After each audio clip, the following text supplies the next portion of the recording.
एक गरीब आदमी था। एक दिन वह राजा के पास गया और बोला, महाराज, मैं आपसे कर्ज मांगने आया हूँ।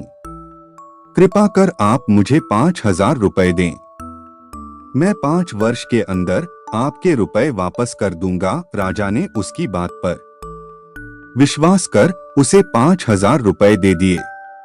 5 वर्ष बीत जाने के बाद भी जब उस व्यक्ति ने राजा के 5,000 रुपए नहीं लौटाए, तब राजा को मजबूरन उसके घर जाना पड़ा। लेकिन वहां वह व्यक्ति नहीं मिला। जब भी राजा वहां जाता, बहाना बनाकर उसे वापस भेज दिया जाता। एक दिन फिर राजा उस व्यक्ति के घर गया। वहां और कोई तो नहीं दिखा, एक छोटी लड़की बैठी थी। राजा ने उसी से पूछा, तुम्हारे पिताजी कहाँ हैं? लड़की बोली, पिताजी स्वर्ग का पानी रोकने गए हैं। राजा ने फिर पूछा, तुम्हारा भाई कहाँ है? लड़की बोली, बिना झगड़ा के झगड़ा करने गए हैं। राजा के समझ में एक भी बात नहीं आ रही थी, इसलिए वह फिर पूछता है, तुम्हारी माँ कहाँ है? लड़की बोली, माँ 1 से 2 करने गई है। राजा उसके इन उलझुल जवाब से खींच गया। वह गुस्से में पूछता है, और तुम यहाँ बैठी क्या कर रही हो? लड़की हंसकर बोली, मैं घर बैठी संसार देख रही हूँ। राजा समझ गया कि लड़की उसकी किसी भी बात का सीधा जवाब नहीं देगी, इसलिए उसे अब इससे इन बातों का मतलब जानने के लिए प्यार से बतियाना पड़ेगा। राजा ने चेहरे पर प्यार से मुस्कान लाकर पूछा, बेटी, तुमने जो अभी अभी मेरे सवालों के जवाब दिए, उनका मतलब क्या है? मैं तुम्हारी एक भी बात का मतलब नहीं समझ सका।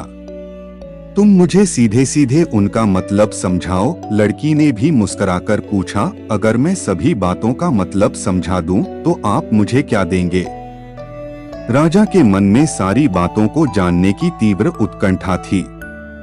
वह बोला, जो मांगोगी वही दूंगा। तब लड़की बोली, आप मेरे पिताजी का सारा कर्ज माफ कर देंगे तो मैं आपको सारी बातों का अर्थ बता दूंगी। राजा ने कहा, ठीक है, मैं तुम्हारे पिताजी का सारा कर्ज माफ कर दूंगा। अब तो सारी बातों का अर्थ समझा दो। लड़की बोली, महाराज, आज मैं आपको सारी बातों का अर्थ नहीं समझा सकती। कृपा कर आप कल आए, बता दूंगी। राजा अगले दिन फिर उस व्यक्ति के घर गया। आज वहां सभी लोग मौजूद थे। वह आदमी, उसकी पत्नी, बेटा और उसकी बेटी भी।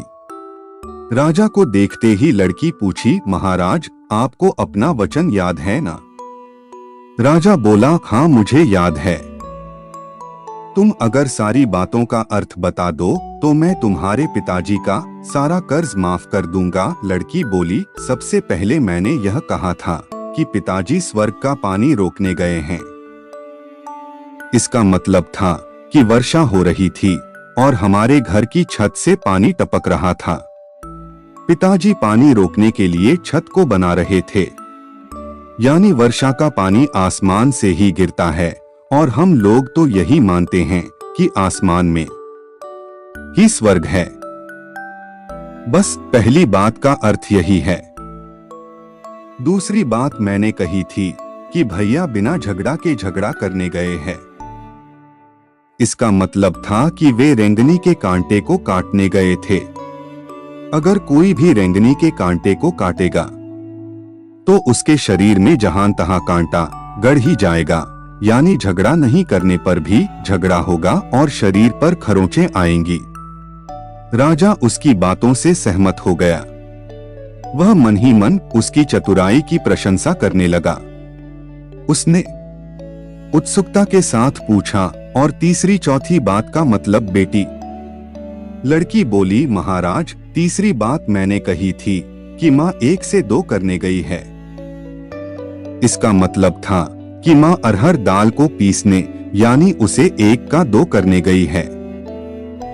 अगर साबुत दाल को पीसा जाए तो 1 दाना का 2 भाग हो जाता है, यानी यही था 1 का 2 करना। रही चौथी बात, तो उस समय मैं भात बना रही थी और उसमें से 1 चावल निकाल कर देख रही थी कि भात पूरी तरह पका है कि नहीं। इसका मतलब है कि मैं एक चावल देखकर ही जान जाती कि पूरा चावल पका है कि नहीं।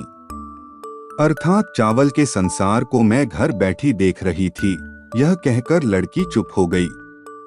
राजा सारी बातों का अर्थ जान चुका था। उसे लड़की की बुद्धिमानी भरी बातों ने आश्चर्य में डाल दिया। फिर राजा ने कहा, बेटी तुम तो बहुत चतुर हो, पर एक बात समझ में नहीं आई कि यह सारी बातें तो तुम मुझे कल भी बता सकती थी, फिर तुमने मुझे आज क्यों बुलाया? लड़की हंसकर बोली, मैं तो बता ही चुकी हूँ कि कल जब आप आए थे तो मैं भात बना रही थी। अगर मैं आपको अपनी बातों का मतलब समझाने लगती तो भात गीला हो जाता या जल जाता तो माँ मुझे जरूर पीटती। फिर घर में कल कोई भी नहीं था। अगर मैं इनको बताती कि आपने कर्ज माफ कर दिया है तो ये मेरी बात का विश्वास नहीं करते। आज स्वयं आपके मुंह से सुनकर कि आपने कर्ज माफ कर दिया है, जहां इन्हें इसका विश्वास हो जाएगा वहीं खुशी भी होगी। राजा लड़की की बात सुनकर बहुत ही प्रसन्न हुआ। उसने अपने गले से मोतियों की माला निकाल उसे देते हुए कहा, बेटी यह लो अपनी चतुराई का पुरस्कार। तुम्हारे पिताजी का कर्ज तो मैं माफ कर ही चुका हूँ। अब तुम्हें या तुम्हारे घर वालों को मुझसे बहाना नहीं बनाना पड़ेगा। अब तुम लोग निश्चिंत होकर रहो। अगर फिर कभी किसी चीज की जरूरत हो तो बेझिझक होकर मुझसे कहना। इतना कहकर राजा लड़की को आशीर्वाद देकर चला गया। लड़की के परिवार वालों ने उसे खुशी से गले लगा लिया।